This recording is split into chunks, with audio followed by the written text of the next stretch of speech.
بسم الله الرحمن الرحيم، والصلاة والسلام على أشرف المرسلين سيدنا محمد عليه أفضل الصلاة وأتم التسليم. حبايبنا طلبة وطالبات سينيور 3، أهلا بيكم في سيشن 3 مع الهوم وورك لليسون 3. يلا نخش على طول على الكويستشنز بتاعتنا. أول كويستشن عندنا بيقول ايه؟ عندنا choice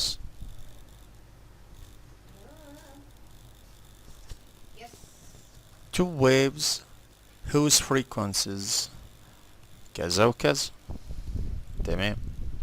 لو جينا بصينا هنا على الفريكونسيز 256 512 هنلاقي ان الريشيو ما بينهم 1 to 2 propagating certain medium. جميل جدا.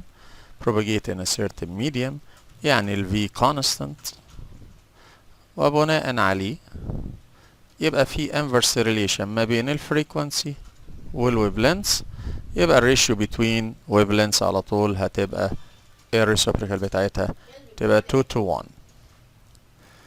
Rod causes vibrates. The rod is caused to vibrate 2 times per second. يبقى أنا عندي هنا الأوسليشن 2 والتايم per second. تمام. then مرة تانية 4 times، يبقى دي الأوسليشن per second في نفس التايم 1 second in the same medium. طيب هنا ايه اللي حصل بقى؟ الفايبريتور دوت او الرود ديت هزنا مرة مرتين ومرة 4 مرات في الثانية، يبقى كده الفريكونسي عندي زاد للدبل. تمام. في سيم ميديم يبقى الفيلوسيتي ثابتة، يبقى الويفلنس هيحصل له ايه؟ يبقى اكيد هيقل للهاف. يبقى عندي حاجتين اتغيروا، الفريكونسي ومين؟ والويفلنس. هنا بيقول لي انهي causes the wave to change in ايه؟ اكيد هتبقى frequency wavelengths، انما السبيد لا طبعا مش هينفع ان السبيد تتغير لانها same medium والسبيد هتبقى constant. Question 3. When the frequency of a wave decreases in the same medium يحصل ايه؟ يحصل على طول ان الويف length increase، يبقى الانسر ايه. تمام. حلو. طب هل في اجابة افضل؟ يعني ممكن يقول لي الويف لينث انكريز والسبيد كونستانت. لو دي موجودة هتبقى ديت الايه الادق، انما هي غير موجودة خلاص، فتبقى ديت الانسر المتاحة حاليا. source produces two waves. عندي source بيطلع كفايبريتور بيطلع two waves، واحدة ب 400 هرتز وواحدة ب 200 هرتز، يبقى الفريكونسي 2 to 1.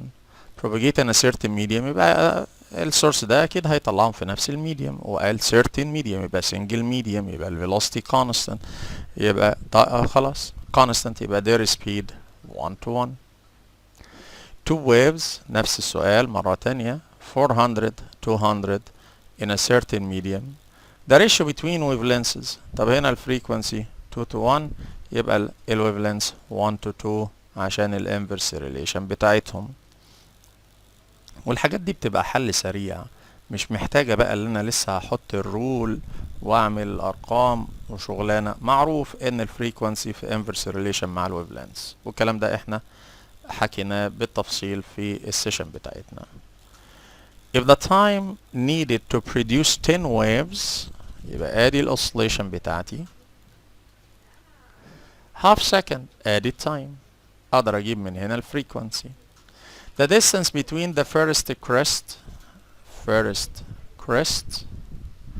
and second trough.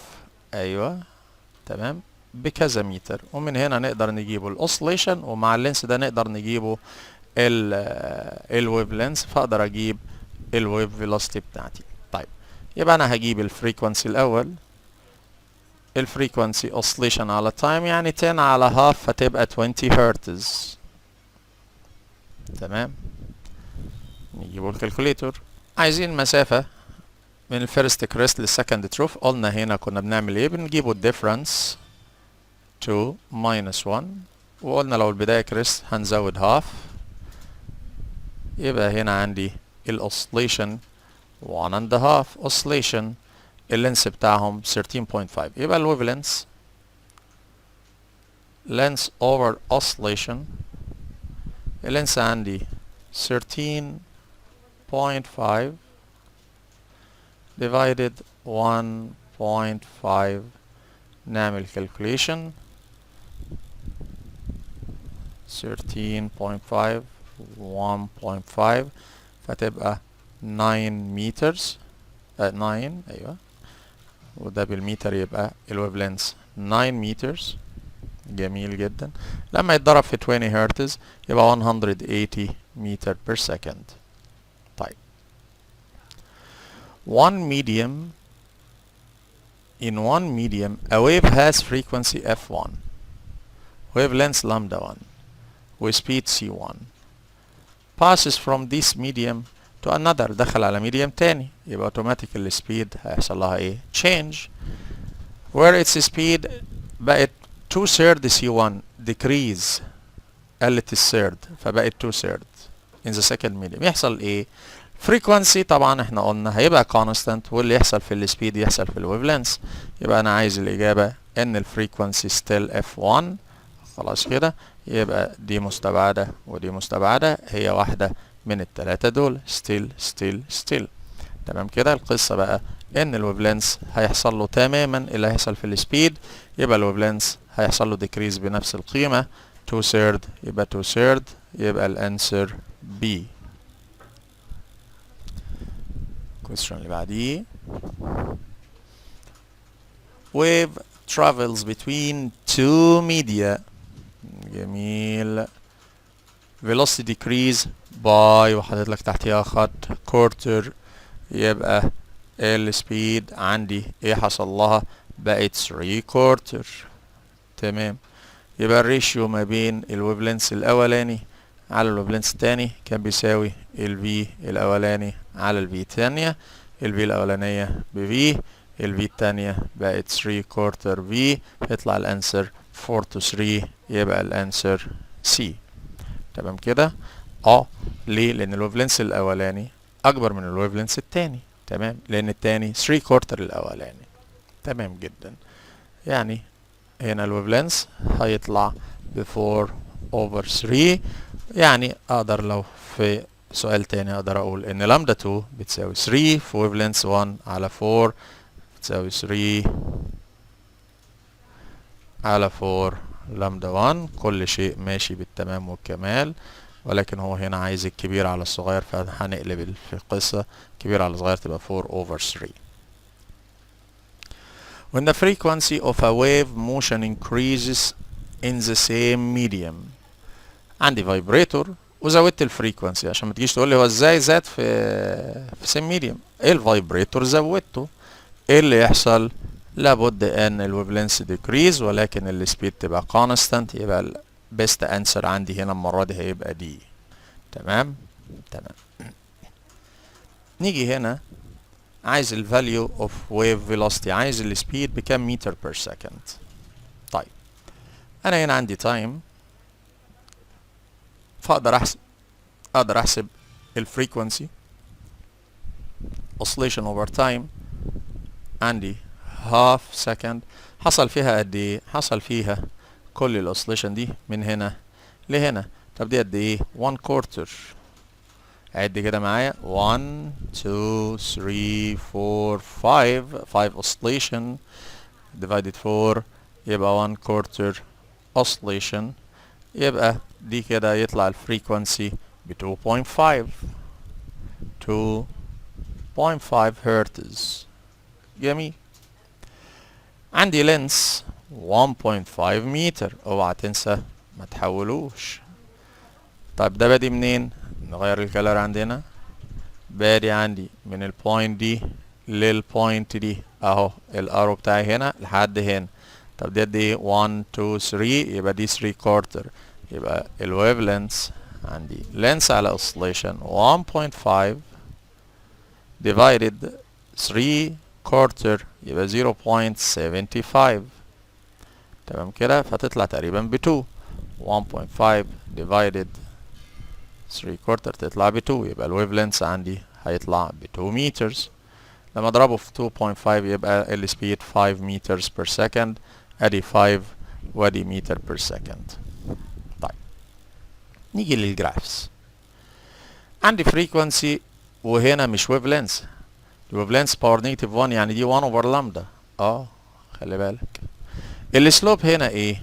السلوب على طول السلوب اللي هو الام هو الفيلوسيتي. هنا بيقول لي in the opposite figure the relation between frequencies and wavelengths for a range of waves through different media two different media. هنا عايز الفيلوسيتي في الميديم الاولاني to the velocity in the second medium. طبعا السلوب بتاع ال A greater than B يبقى VA greater than VB.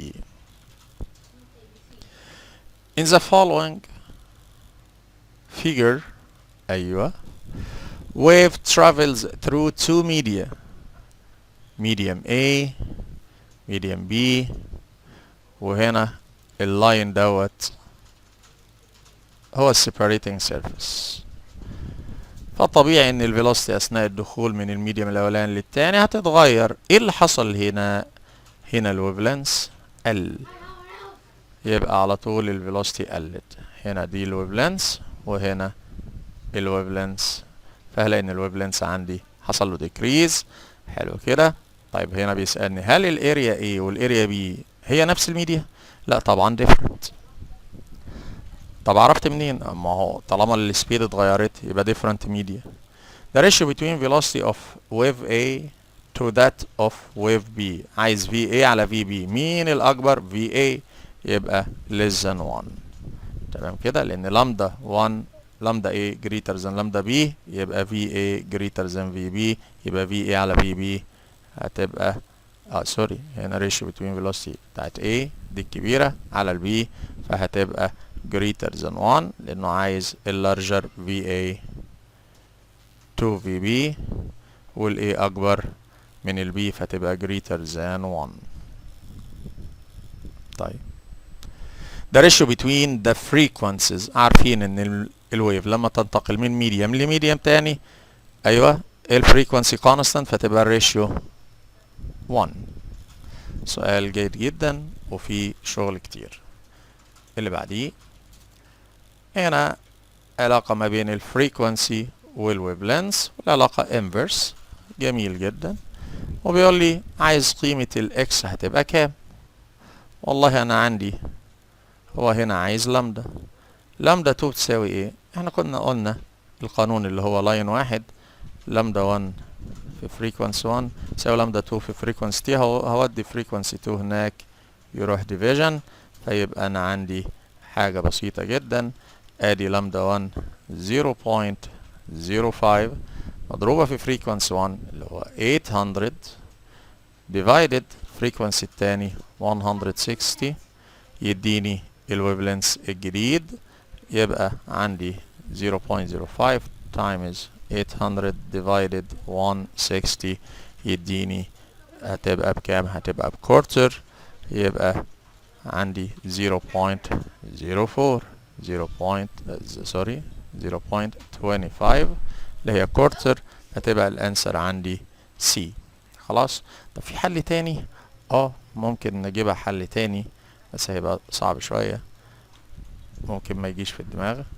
180 على 160 كريشيو 5 أضعاف، يبقى هنا حصل decrease 5 أضعاف، يبقى لابد هنا يحصل له increase 5 أضعاف. يبقى لو جيت أخدت 0.05 وضربته في 5 هيديني كورتر نفس الإجابة. ويبقى كده طبقنا الريليشن الانفرس ما بين الفريكونسي والويف لينث وهيديني نفس الانسر اللي هو كورتر. طيب in the following figure two separate waves A اللي هي ديت اللي هي الدوتس، عندي هنا دوتس اهي، و B جميل اللي هي اللاين اللي هي ديت. كان مفترض بس الفيجر B ده كده ينزل هنا. طيب وبعدين بيقول ايه؟ resulted from same source. same source يا باشا يبقى نفس الايه الفريكونسي، يبقى الفريكونسي كده constant. تمام.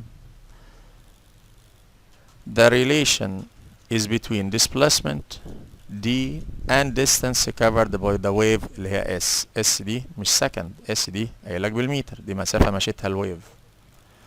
تمام كده. يعني طب ايه القصة؟ السورس طلع تو ويفز، موجة وسكت سنة وطلع موجة تانية، ففي فرق زمني ما بينهم، فالموجتين ماشيين توأم لبعض بس في مسافة ما بينهم نتيجة للفرق الزمني. تمام. طيب ايه القصة؟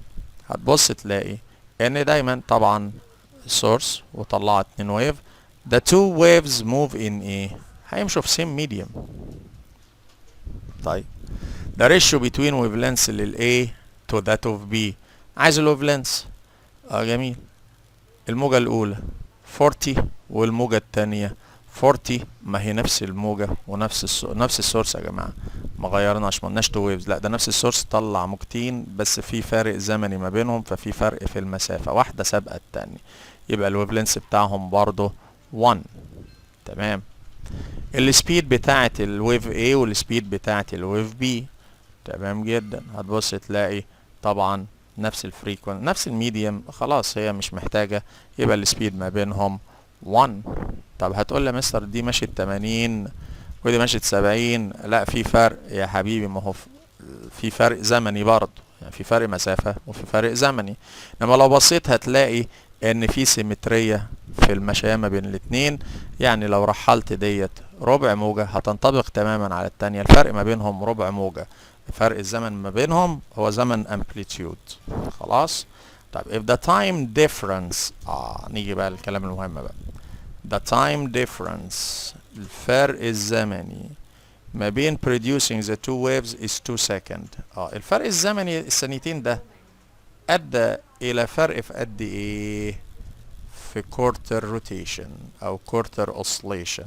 عرفت منين؟ واضح جدا اهو. تعالى هنا في الاول كده اهو، الموجة دي اللي هي اللاين متأخرة بكورتر اللي هو الدوتس اللي هو ده، يبقى 2 seconds دي بتعبر عن فرق quarter oscillation. تمام. فاقدر على طول اجيب الفريكونسي بتاعي واقدر اجيب كل حاجة. quarter على 2 يبقى انا عندي البريودك تايم هياخد 8 second والفريكونسي quarter على 2 فتبقى 1 over 8.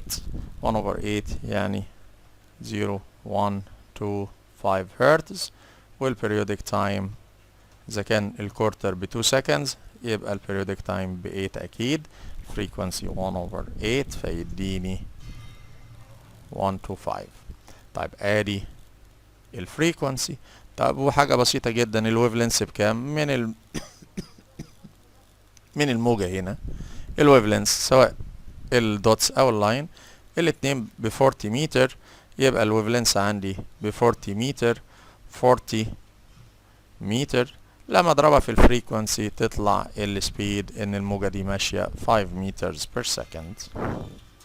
طيب 2 sound waves،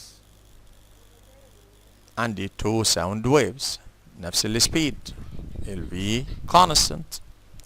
تمام. واحدة فريكونسي بتاعها 3 كيلو هرتز 15 كيلو هرتز، فالفريكونسيز بتاعتهم 1 to 5. حلو. عايز الريشيو between their velocity، الاتنين ساوند يا جماعة، يبقى الفيلوسيتي 1 to 1. خلاص ماشي. خلاص. طب الرسمة دي ايه؟ لا الرسمة دي بتاعت السؤال ده. طب لو قال لي عايز الويفلنس، الويفلنس كان هيبقى ايه؟ كان هيبقى بي. ليه؟ مع الفريكونسي 1 to 5 يبقى الويفلنس 5 to 1. ده لو طلب الويفلنس، يعني اغير هنا اقول ويفلنس تبقى الاجابة بي، velocity تبقى سي.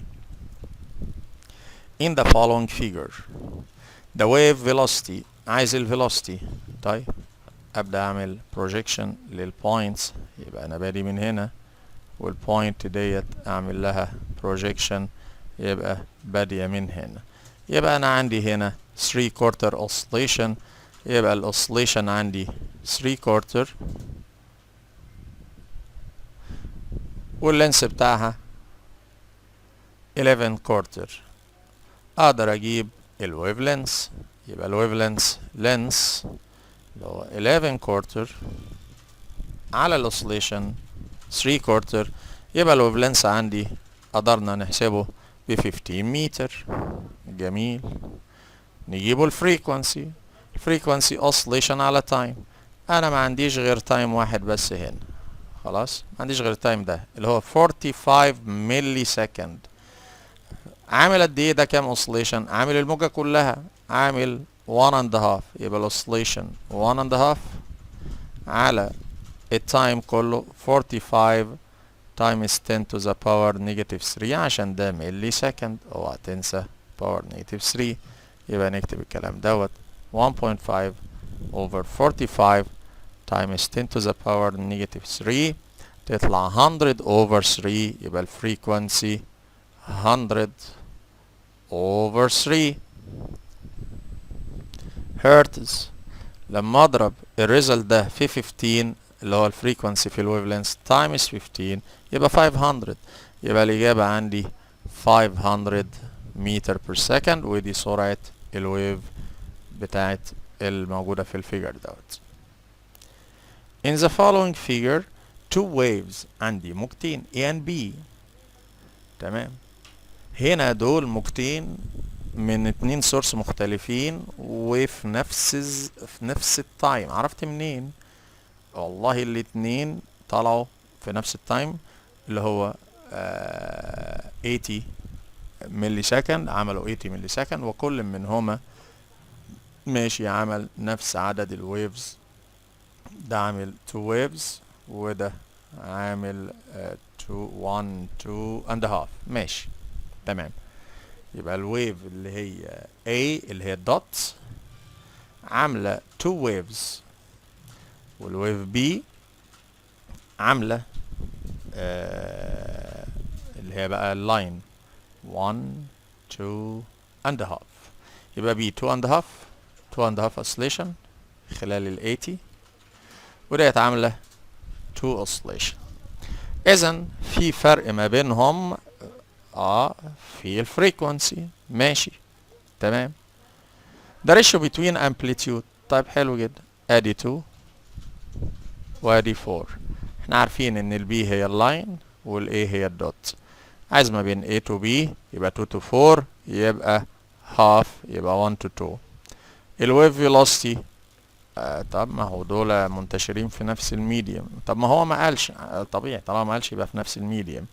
خلاص كده طالما دوت الجراف دوت للتو ويفز فيبقى التو ويفز دول في نفس الميديم، الا لو هو قال لك عكس كده في قال لك في تو ميديا.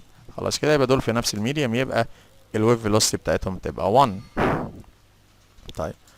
طب السبيد بتاعت الايه قد ايه؟ السبيد بتاعت الايه اقدر احسبها من ايه؟ والله اقدر احسبها من هنا بكل سهولة. خلاص هنا عمل زمن قد ايه؟ 50. مشى مسافة قد ايه؟ 60 سنتيمتر. يبقى السبيد ديستانس بدل ما اجيب فريكونسي ويف لينس اقدر اقول ديستانس. طالما معايا الديستانس والتايم بتاعها يبقى خلاص 50 ملي سكند. تمام جدا.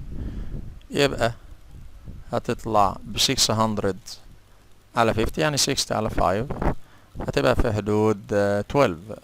تعالى كده نجرب نشوفه.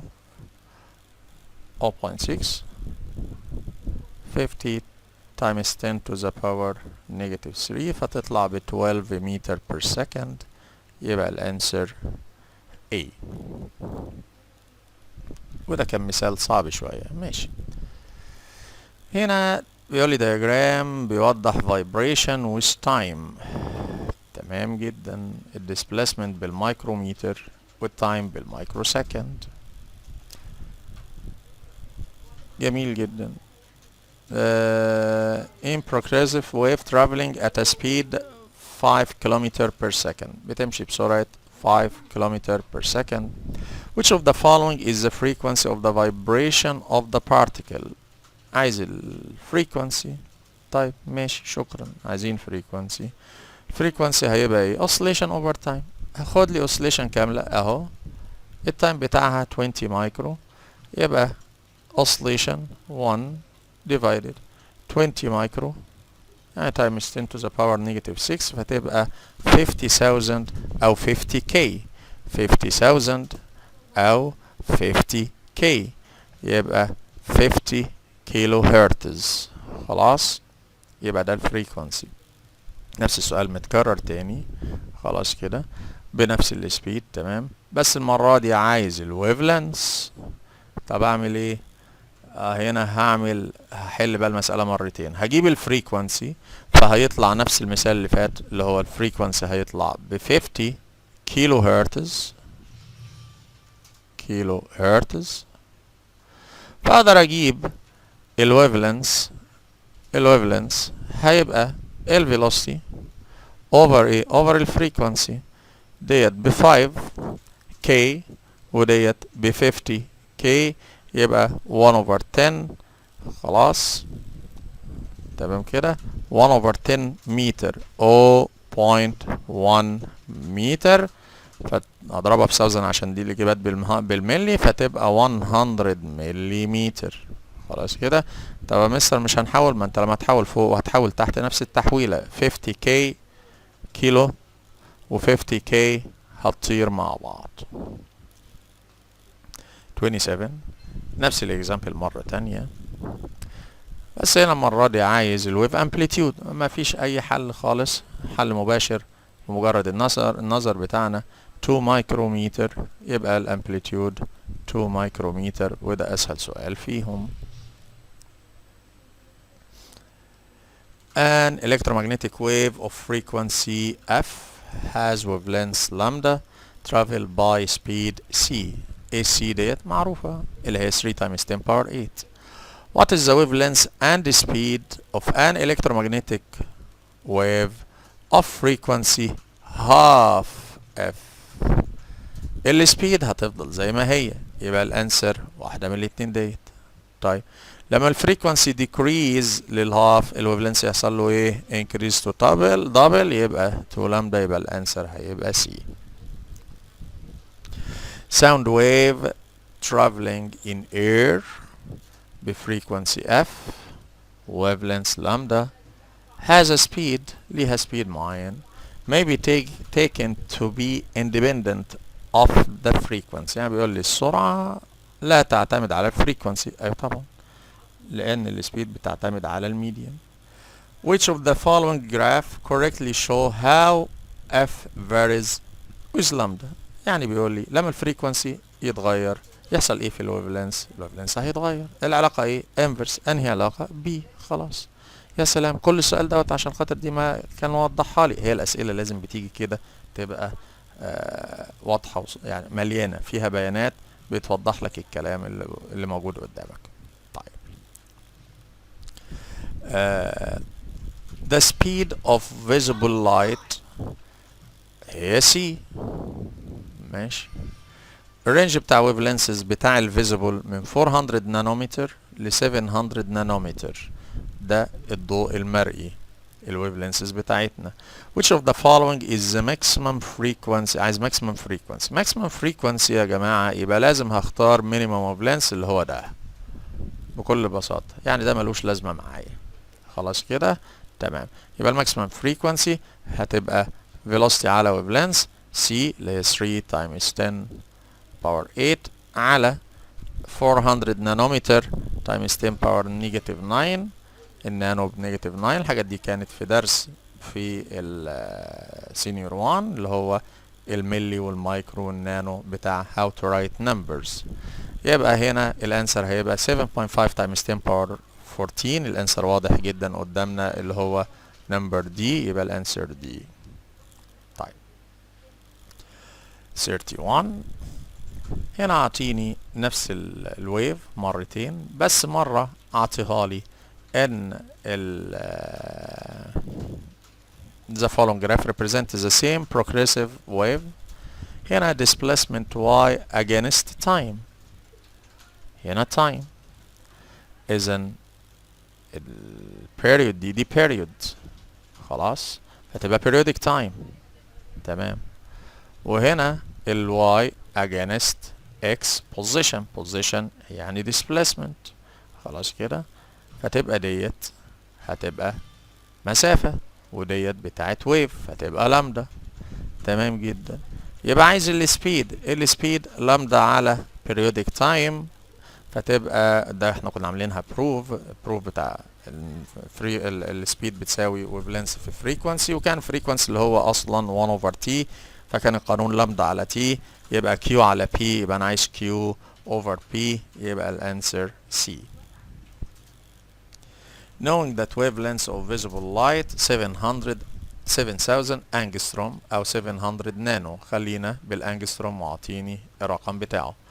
So if pulses of monochromatic red light each of duration 2.5 nanosecond خلاص are transmitted along a glass fiber cable، عندي ضوء بيمشي في كيبل، what is the best estimate for the number of waves in each pulse؟ عايز عدد الويف، number of wavelengths يعني عدد الويفز، يبقى هنا هو عايز oscillation. طيب كلام جميل. هنا بيقول لي pulses، يعني البلصاية الواحدة each بلصاية الواحدة، طبعا دي بتطلع ويفز كتيرة. البلصاية الواحدة دي بتاخد تايم قد ايه؟ بتاخد تايم 2.5 نانومتر. يبقى انت دلوقتي معاك تايم معاك، تمام كده، و معاك الويفلنس، جميل، معاك الفيلوسيتي اللي هي سي، وهو عايز الاوسليشن. طب انا لما يكون معايا دول اقدر اجيب مين؟ فريكوانسي. يبقى الفريكوانسي هو السبيد على الويفلنس، فنقدر نحسب الفريكوانسي بتاعنا هتبقى 3 times 10 power 8، وهنا هتبقى 7000 times 10 power negative 10 او 700 times 10 power negative 9، لان 7000 انجستروم هي 700 نانومتر. فطلع الفريكوانسي بالرقم ده 4 to 8، هنكتبه مصغر، انما انا هستخدم نفس الرقم ده تاني 4 to 8، ده الفريكوانسي اللي عندي times 10 power 14 هرتز. حلو.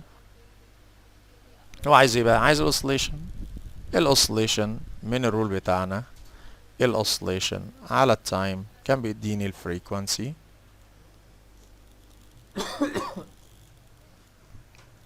يبقى الاوسليشن هتساوي الفريكوانسي تايمز التايم. فاخد الفريكوانسي اللي عندي ده واضرب فيه التايم اللي عندي اللي هو 2.5 نانومتر نانو سكند، يبقى تايمز 10 to the power negative 9، يطلع عندي عدد الاوسليشن بالتمام والكمال. طب ده رقم كبير، هقربه بالاي ان جي، فيطلع في حدود 1 times 10 power 6 يعني مليون. اهو يبقى اهو. طب في هنا 0.07 ماشي، اعمل لها approximation بقى، هنلغي طبعا الرقم ده كله، فتبقى 1 مليون، فتبقى ده الأقرب عندي كإجابة كرقم صحيح سليم اللي هي 1 مليون. طيب عندي question 33. For the wave shown in the figure, the distance between A and D is 12 meter. فين بقى A؟ أهي. فين D؟ يبقى من هنا لحد هنا دي ب 12 متر، على طول اقدر اجيب منها الويف لينث. يبقى دي كده من LC ويف ومن AC لD هاف ويف، يبقى عندي الاوسليشن 1 اند هاف وطولهم ب 12، يبقى الويف لينث هتبقى length over oscillation، فتبقى 12 على 1.5، 12 over 1.5 تطلع 8، يبقى 8 متر، يبقى الويف لينث ب 8 متر. طيب ايه كمان؟ اقدر اجيب الفريكوانسي، find the time taken by the wave to propagate between A and C. ما بين A and C ايه هو التايم دوت؟ التايم دوت هو التايم بتاع oscillation. جميل جدا، يعني one wave. تمام، يعني periodic time. حلو، يبقى هاخد، طب اجيبه ازاي؟ اهو من ده، من A ل C، هات الديفرنس، يبقى ده البيريودك تايم، فيبقى 1.6. يبقى عندي البيريودك تايم 1.6 معايا الويف لينث ومعايا البيريودك تايم. يبقى اكيد لو سألنا على الفيلوسيتي هقسمهم على بعض على طول. 8 على 1.6 تطلع بكام؟ 8 على 16 فيها هاف، يطلع ب 5. يبقى الانسر هتبقى 5 متر بير سكند. لو قسمت الاجابتين على بعض 8 على 1.6 يطلع ان السبيد هتبقى 5، لان السبيد هي wavelength divided periodic time. Knowing that the distance between first crest and the third crest، يبقى لو عملنا difference يبقى to oscillation ب 20 سنتيمتر، يبقى الاوسليشن ب 10 سنتيمتر. يبقى انا كده عرفت الويف لينث. طيب so the wavelength is كام؟ 10 سنتيمتر. C. Knowing that the distance between first crest and third trough، هنعمل ايه؟ هنعمل الديفرنس وهنزود هاف. الرول بتقول كده، لو هم مختلفين والبداية كريست هت ماينس وتزود هاف. third minus first 2 وهنزود هاف، يبقى 2.5 oscillation طولهم ب 25. فيبقى برضو عندي الويف لينث بتاع الموجاية هتبقى ب 10 سنتيمتر، فتبقى نفس الإجابة. طيب هنلاحظ هنا بقى انه بيقول لي ان البداية كريست. يعني ايه؟ يعني بداية الموجة كريست، فبتبقى الامور شغالة زي ما احنا شرحنا تماما. يعني عندي الكريست اهو، دي الاولى، وهو عايز من هنا لهنا، فتبقى موجتين ونص. اما لو جاب لي نفس الاكزامبل، وده اكزامبل صعب جدا جدا جدا، خلاص كده، قال لي نفس المثال من الفيرست كريست للثيرد تراف ب 30 سنتيمتر، بس البداية تراف. فهنا هنغير الكلام بقى، هنقلب القاعدة. يعني ايه هنقلب القاعدة؟ يعني هنعمل ديفرنس وين ماينس هاف. يا سلام. تعالى كده نأكد على الكلام ده بالرسم اهو. يعني هنا مفترض هنماينس، ايوه جميل جدا، فيطلع ب2، وهنماينس هاف يبقى 1 اند هاف، فيطلع ان الويف لينث ب 15. طب لا، اثبت لي بقى الكلام ده اهو. هنبدأ بقى من التراف، ادي 1 2 3، خلاص ادي موجة، التانية، التالتة، وعايز بقى من هنا، لا سوري، عايز من الفيرست كريست للثيرد تراف. عد لي، ادي موجة وادي نص، خلاص موجة ونص بالفعل. تمام كده.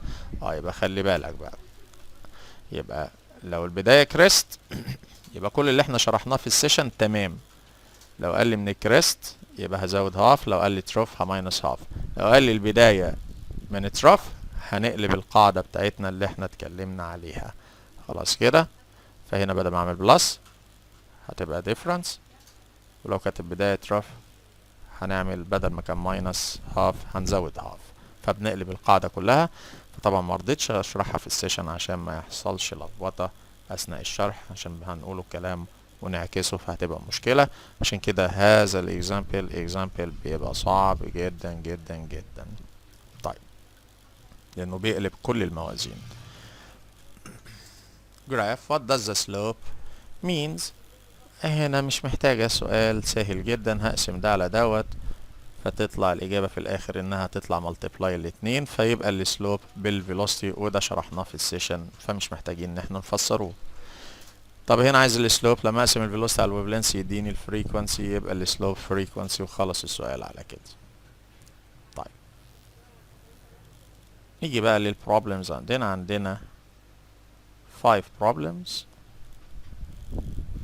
wireless station emit waves electromagnetic waves أكيد، فالفيلوسيتي بتاعتها عادة بنسميها C 3 times 10 power 8 towards satellite ناحية قمر صناعي، فوصلت له بعد 0.03 second. calculate the distance between a station and the satellite. خلاص سهلة جدا. السي بتساوي دي اوفر تي، فتبقى الدي سي تي او في تي او تي في لو انت عايزها في.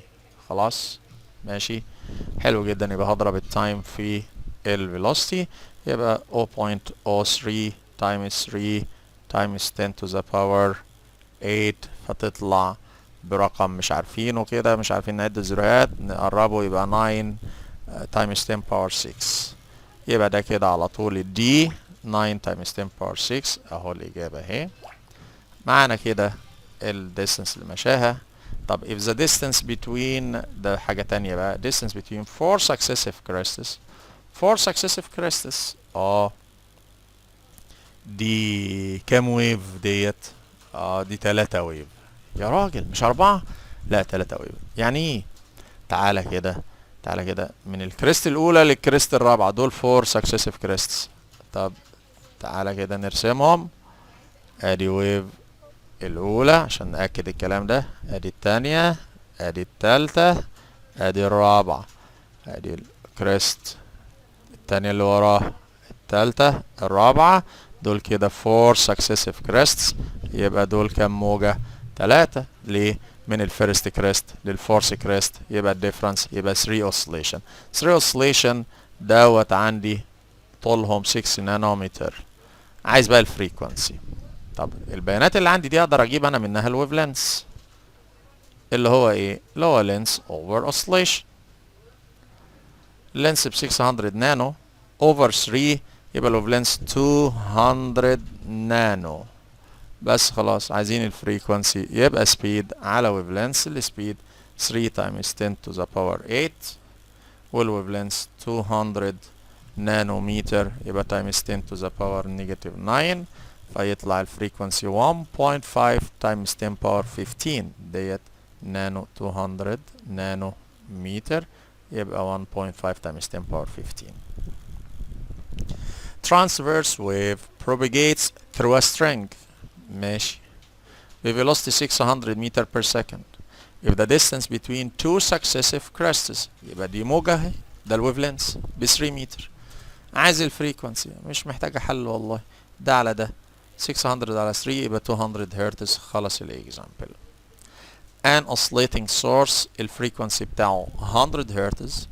Find time المرة دي عايز time between the passage of the first crest and the 20th one، يعني من الكريست الأولى للكريست نمبر 20، يبقى الأوسليشن كده كام؟ 19.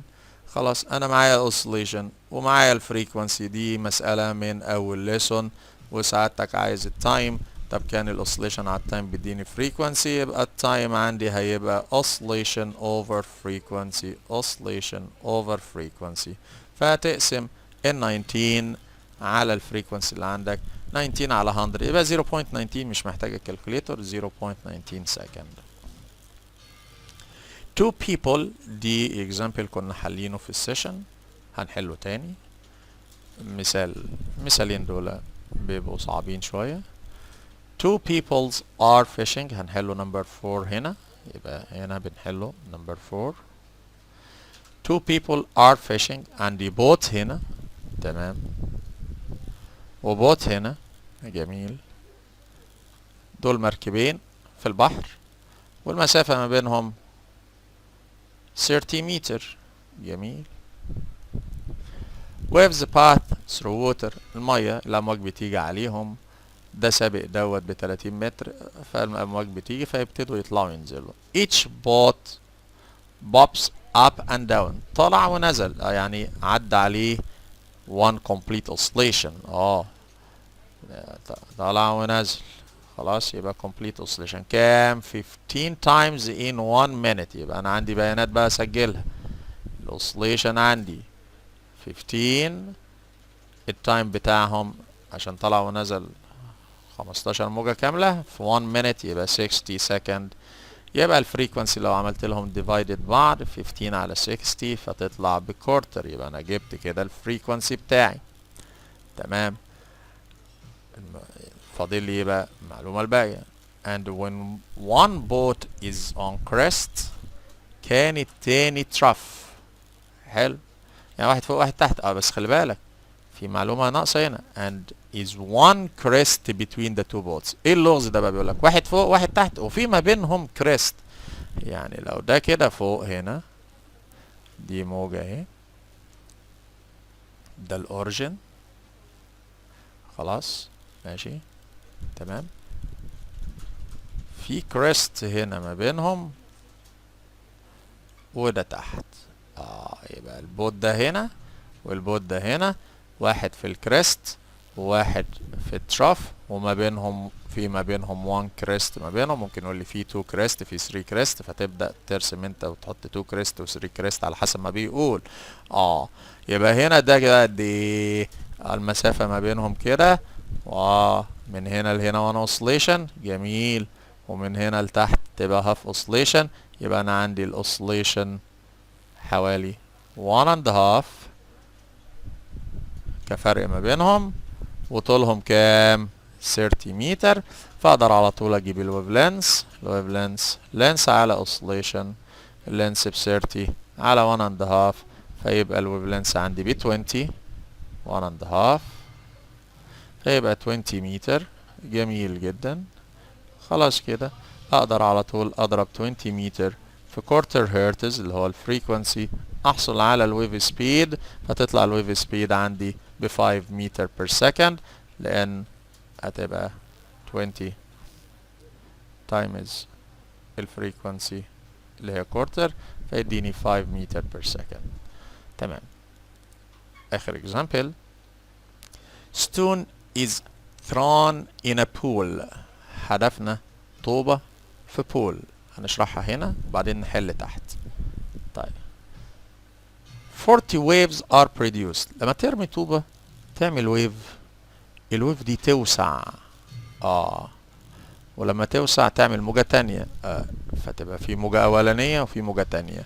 إذا دلوقتي لما تعمل 40 ويف، جميل جدا. فين أول موجة عندي؟ ديت اللي بره الاكسترنال دي، خلاص دي لسه حديثة، لسه مولودة، ودي مولودة من زمان واتحركت وطلعت لبره، لأن الويف دايما بتتحرك على اتجاه لبره. خلاص يبقى دي معلومة مهمة.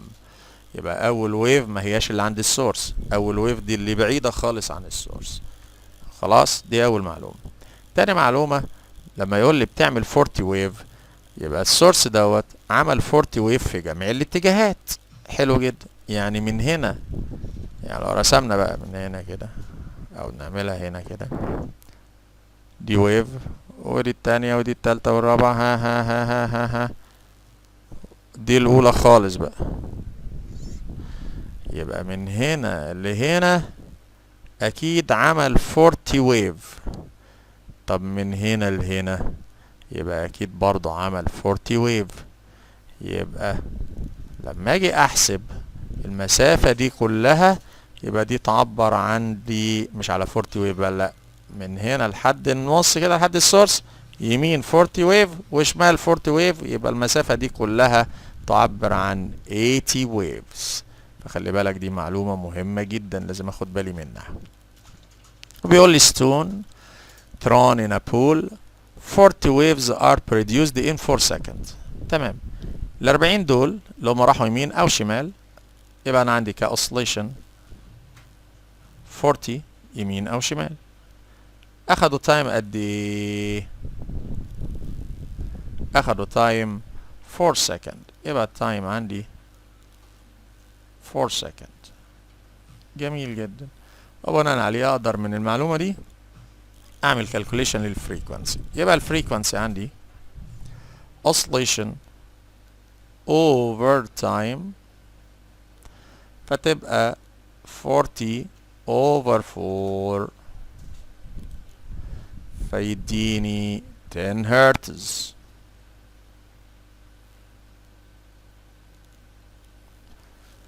طيب the diameter of the first wave، الديامتر اللي هو الخارجي بقى بتاع الموجة الأولانية، الديامتر ده يحتوي عنده على كام ويف بقى جواه؟ مش على 40 بقى، يحتوي على 80. يبقى أنا عندي لينس اللي هو الديامتر بيقول لي ب 3.2 متر جميل.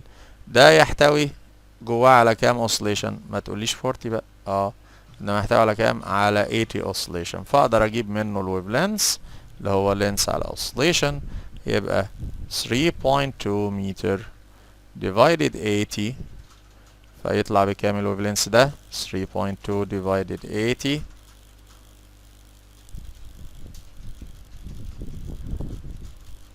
يديني 0.04 1 over 25 يعني 4 على 100 يعني 0.04 متر. تمام. عايز ايه بقى؟ تعال بقى نشوف. عايز الفريكونسي، خلاص 10 هرتز. عايز periodic time 1 over 10. عايز الويف لينس 0.04 متر يعني 4 سنتيمتر. طب عايز الويف سبيد، اضربهم في بعض يبقى السبيد هتطلع ب 0.4 متر بير سكند. ادي الانسر بتاعنا. كده يبقى خلصنا السيشن. اشوفكم في حلقة جاية ان شاء الله، والسلام عليكم ورحمة الله وبركاته. بفكرك ان انت تعمل لايك وشير وسبسكرايب وتفعل زر الجرس عشان يجيلك النوتيفيكيشن بتاعتنا اول باول.